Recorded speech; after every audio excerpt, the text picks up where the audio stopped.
A mudança nos rumos da globalização, proporcionada em grande parte pela eleição de Donald Trump nos Estados Unidos, abriu novas perspectivas para o comércio mundial. Um dos efeitos colaterais pode ser a assinatura de um acordo bilateral de livre comércio entre Mercosul e União Europeia, após uma expectativa de nada menos que 17 anos.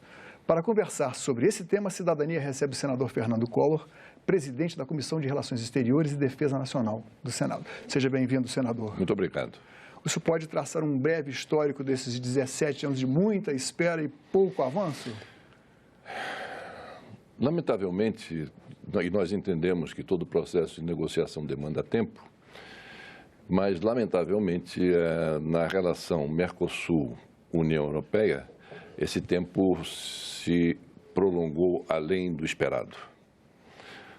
Era esperado por parte do Mercosul e do Brasil, sobretudo, mas do Mercosul, uma postura um pouco mais cordata, um pouco mais conciliadora por parte da União Europeia. Afinal de contas, nós constituímos aqui um bloco econômico de extrema importância no Cone Sul e que não somente tratou da questão da relação bilateral no plano comercial, mas também tratou de algo muito importante em todas as etapas das nossas vidas e, normalmente, agora, que foi o acordo que fizemos, Brasil e Argentina, de banir do nosso continente todo o processo de nuclearização das nossas pesquisas com fins bélicos, bem como o banimento de todas as armas químicas e bacteriológicas. Isso significa uma atitude de extrema boa vontade, de extrema consciência de que o mundo não pode viver mais conflagrado com essas ameaças que são feitas aqui e acolá, mas, sobretudo, uma demonstração de maturidade que o Cone Sul e o Mercosul deu aos países, inclusive da comunidade europeia. 65% do PIB da América Latina é constituído pelos 4 países que originaram o Mercosul: Brasil, Argentina, Paraguai e Uruguai. E agora eles finalmente, parece que vencendo algumas divergências internas, política tarifária, política aduaneira, conseguem finalmente ter essa boa notícia. O que isso significa em termos de negócios para o Brasil? Olha, boas notícias, é claro que nós sempre temos que estar entendendo pelo lado positivo qualquer notícia que surja como uma boa notícia, até pelo avanço do tempo, mas nós não podemos apresentar ainda nada que possa dizer ou indicar que as negociações estão caminhando normalmente. Não estão. A União Europeia, para que se tenha uma ideia, em 2004, se foi feita a apresentação mútua do Brasil e do Mercosul, numa reunião, das exigências ou das solicitações de parte a parte. Das nossas solicitações, a comunidade europeia, ela não aceitou uma série delas, incluindo a questão da carne e do etanol, dentre outros produtos. E agora, recentemente, de 2004 para cá, são 13 anos, apresentam uma proposta 40% menor em desfavor do Mercosul do que aquela apresentada pelo Mercosul em 2004. Ou seja, demoraram 13 anos para estudar como melhorar aquela posição, no sentido de atender a demanda do Mercosul no campo do etanol e da carne. Cito os 2 produtos, porque são esses o foco principal dos entendimentos que estão acontecendo hoje e nos próximos dias entre equipes do Mercosul e a equipe da Comunidade Europeia. E eles apresentaram uma proposta de 30% a 40% menor do que aquela que o Mercosul havia oferecido em 2004. Quer dizer, 13 anos para isso? O próprio chanceler da Argentina, numa notícia recente, teria comentado que das 400 mil toneladas que era a expectativa de exportação do Mercosul para a União Europeia, eles acenaram com apenas 70 mil toneladas, o que é muito pouco, né? E para que se tenha uma ideia, isso que eles ofereceram dá menos, em termos de carne, dá menos do que um hambúrguer por cidadão da comunidade europeia por ano.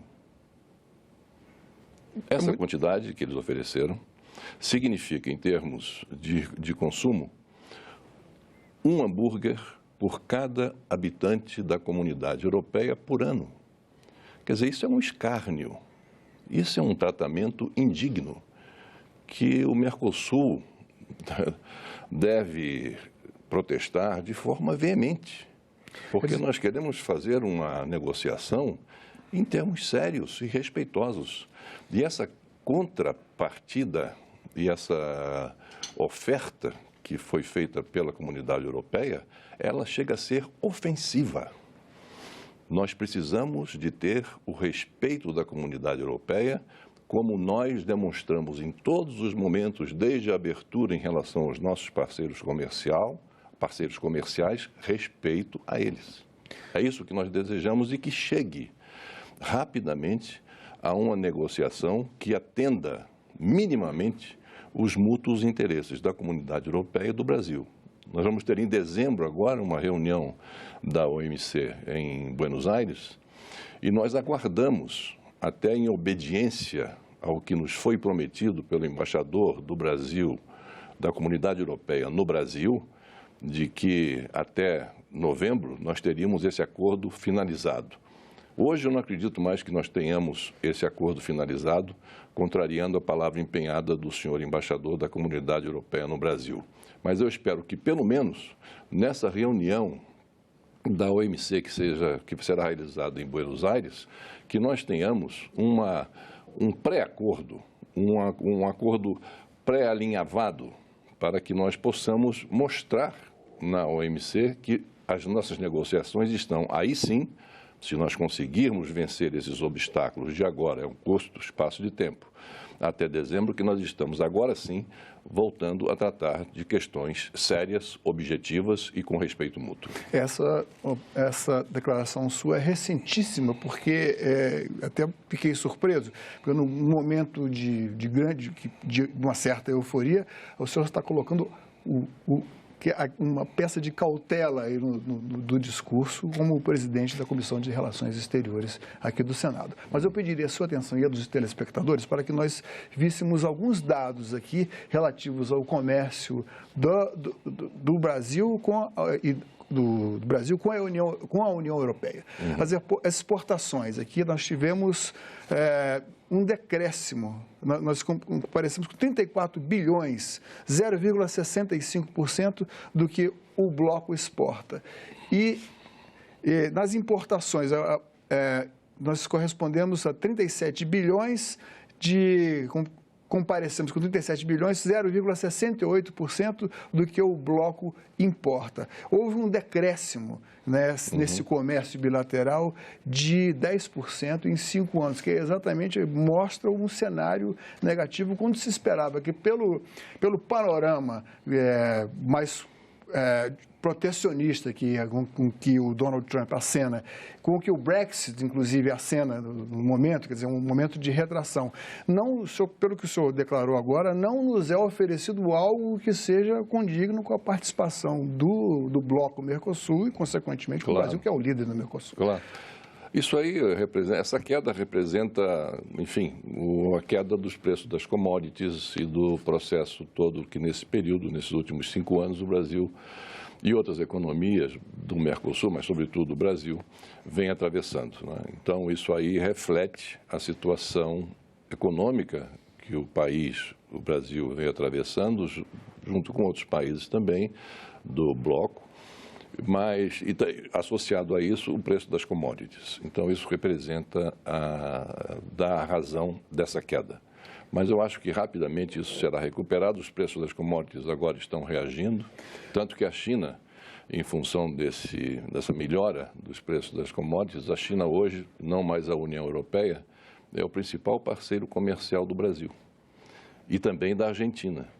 A China realmente vem assumindo um papel protagônico nesse cenário de comércio internacional extremamente interessante para se observar. Agora, no capítulo das nossas exportações, temos mais uma arte aqui. Vemos que as exportações de 2007 a 2015, sobretudo no período 2011 a 2015, elas sofreram um decréscimo de 43%. É isso aí, né? É isso que eu falei. Refletido exatamente no que o senhor tinha período. comentado. E temos também aqui um painel que mostra os nossos principais compradores na Europa. Surpreendentemente, aí, em primeiro lugar, a Holanda, 29,6%. 15,3%, a Alemanha, a Itália 9,6%, a Bélgica 8,8%, Espanha um pouquinho menos, 8,7%, Reino Unido 8,6% e a França, o Bleu Blanc Rouge, né, 6,6%. É até surpreendente. Mas, senador... Parabéns pelo trabalho de vocês, muito bem feito. A equipe da arte, Parabéns. Eu sou completamente nulo disso aqui, porque eu pertenço a uma outra geração pré-internet. Não apoiado. Mas, como o senhor antecipou lá no ciclo de debates aqui do Senado, a assinatura desse contrato. Ao que parece, primeiro haverá uma carta de intenções ou um documento que abrirá as portas e depois que vamos descer aos detalhes. Os carros-chefes, à frente, o etanol e a carne e o etanol. Até que ponto nós não podemos esperar que barreiras fitossanitárias sejam levantadas porque o comércio mundial é outro tipo de guerra, né? Mas, sem dúvida, a questão das barreiras fitossanitárias são as primeiras a serem levantadas por todos aqueles que estão num processo de negociação. E eu digo isso não somente em relação à questão dos que estão negociando agora o acordo Brasil-Mercosul, não. Isso em qualquer outro tipo de negociação em blocos econômicos que estejam se integrando, sempre as barreiras fitossanitárias são as primeiras a serem levantadas como os principais problemas a serem resolvidos, para, sendo eles removidos, nós possamos chegar a um entendimento e a um acordo de livre comércio. Então, as barreiras fitossanitárias também estão em discussão dentro desse acordo do Mercosul e Comunidade Europeia. Mas são assuntos importantes, relevantes, mas que esses estão caminhando normalmente, inclusive com propostas de lado a lado, em que a gente sente que, por aproximações sucessivas de lado a lado, há uma tendência de se chegar a um entendimento, diferentemente da questão da carne e do etanol, que foi um verdadeiro escárnio o que a Comunidade Europeia ofereceu ao Mercosul desde 2004 até agora, para chegar agora e dar um oferecimento em relação à proposta de 2004 de 30% a 40% menor em relação à questão da carne e do etanol, o que é um absurdo completo, e nós esperamos que a Comunidade Europeia reflita e entenda que esse é um tratamento que o Mercosul não aceita, porque é algo desrespeitoso com o Mercosul e com os países que constituem esse bloco econômico. Agora, por outro lado, acho que todos nós brasileiros desejamos exportar mais manufaturados, mais produtos acabados, com mais tecnologia, com valor agregado, maior valor agregado, tecnologia, enfim, algo como a nossa Embraer já faz, que é tecnologia embarcada, né?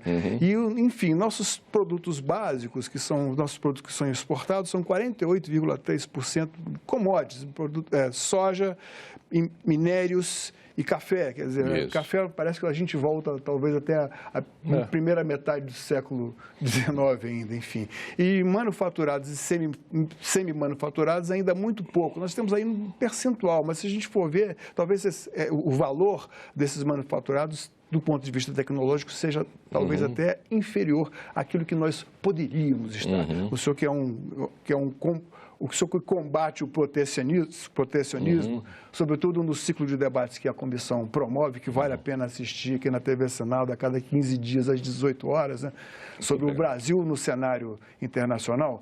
O que está faltando para nós nos inserirmos nesse comércio internacional de produtos de qualidade, exatamente no momento em que Estados Unidos acenam com o protecionismo, se isolam, em que a Inglaterra, atendendo a um apelo também isolacionista dividida, o Reino Unido votou pela saída da comunidade europeia, o Brexit. O que falta para a gente, senador? Bom, aí nós teríamos que observar 2 pontos. O primeiro ponto em relação interno, em relação ao Brasil. Na questão da nossa indústria. Produtos manufaturados significa indústrias estejam atualizadas e competitivas no mercado internacional. Para isso, esses problemas econômicos que o Brasil atravessou nos últimos anos atrapalhou bastante esse propósito, porque houve um processo de desindustrialização do Brasil e, portanto, a perda da capacidade de investimentos em novas tecnologias, em inovação, tudo isso prejudicou demais esse propósito do Brasil chegar no momento em que seja exportador num percentual maior de manufaturados do que de commodities, de produtos como soja, o café e a carne, né? Bom, e minério de ferro. Então, do ponto de vista interno, nós temos que resolver com um processo de reindustrialização. Com intensas trocas Mas uma reindustrialização não com base no parque industrial que nós temos hoje ocioso, mas que esse parque industrial ocioso ele esteja recuperando a sua capacidade de adquirir tecnologia e de investir em inovação. Porque o mundo não espera.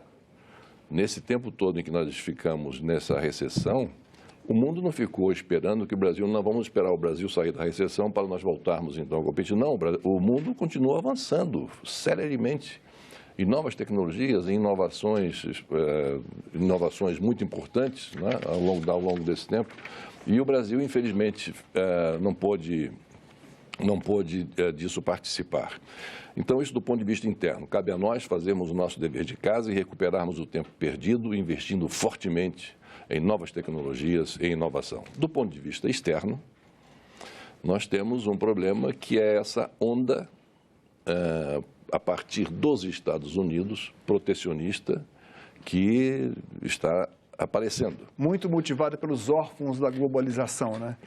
Muito motivado, eu diria, sobretudo por uma falta de visão de mundo do atual líder americano, que me parece, com todo o respeito que eu tenho aos Estados Unidos da América, um grande parceiro do Brasil em todos os momentos, mas falo em relação à pessoa que exerce momentaneamente o poder. Acontece que é o país mais influente e poderoso do mundo e que tem um presidente que vem com um discurso que se contrapõe ao discurso mundial. O discurso mundial é um discurso de construir a paz, de buscar o consenso, de exercer sempre mais o soft power do que o big stick, né? De fazer com que o comércio seja um fator de ligação, de vinculação entre os diversos países, e o líder norte-americano vem com um discurso de erguer barreiras do ponto de vista comercial, America's First. Ninguém pode contrariar de que todo presidente de qualquer um país deve ver primeiro os interesses do seu país.